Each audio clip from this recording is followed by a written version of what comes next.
Yun guys, 4 chapters kasi kami every day. So, nakita ko dito sa Matthew, binasa ko kay daddy, sabi ko, "Blessed are you when people insult you, persecute you, and falsely say all kinds of evil against you because of me. Rejoice and be glad, because great is your reward in heaven, for in the same way they persecuted the prophets who were before you." Guys, yun nga. Syempre, for sure naman talaga. Lalo na yung mga dati mo mga kasama, mga ganyan. In general to guys, for sure, kapag nagbago yung mga pananaw mo, yung mindset mo, kasi syempre may iba talaga eh. Ganun pala talaga, as mature talaga. Mag-iiba yung yung mindset mo, everything, yung goal mo, lahat yan. Sasabihin pa nila napaka-impokrita nito. Porkit wala na silang update na bago sa'yo, ang tingin pa rin nila sa'yo is yung dati pa. Pero, wag na natin silang intindihin kasi importante nga, 'di ba, sabi ko, like sinasabi sa inyo, is yung heart natin. Nung binasa ko to kay daddy, sabi nakakakilabot daw to. Yeah, totoo yan. Kasi, syempre, kapag you're talking about God, iba-iba yung mga perception ng tao sa'yo, or lalo na kapag hate ka, isipin nila napaka-impokrita nito, etc. Lahat na ng makanigahan, which is dapat ready ka. At dapat, alam mo yon, dapat malakas ka na.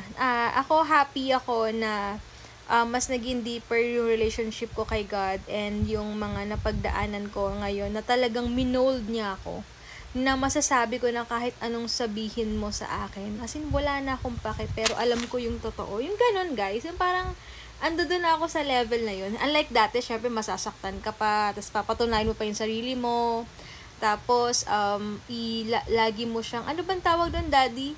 Yung pag may sinabi sa'yo, gusto mo i-prove talaga na parang papatol ka pa na hindi talaga, ganon.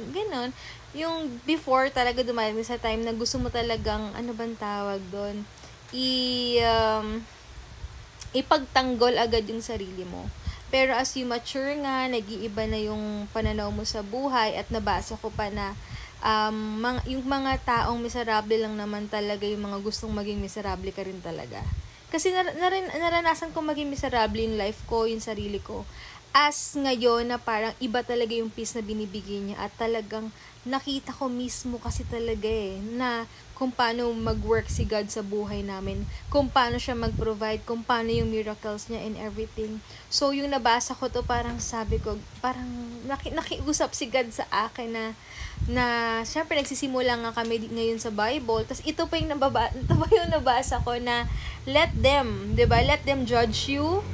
Let them isipin kung ano yung gusto nilang isipin sa'yo, pero alam mo yung totoo, dahil yung may reward ka sa heaven, may reward ka kay God. Hayaan mo silang mag-isip ng kung ano-ano sa'yo, sabi ng kung ano-ano sa'yo, pero alam mo yung ginagawa mo. Nasa earth tayo, as long na buhay tayo, guys, lagi nyo tandaan, hindi mawawala yung mga taong magbabash sa inyo, mag-hate sa inyo, lalo na yung mga taong kasama mo dati na hindi mo na sila kasama, na nag-mature ka na, ang iisipin pa rin nila kung ano yung pagkakakilala nila sa inyo, na hindi na mababagong isip nila na gusto mo nang magbago, iba na yung mindset mo, iba ka na ngayon.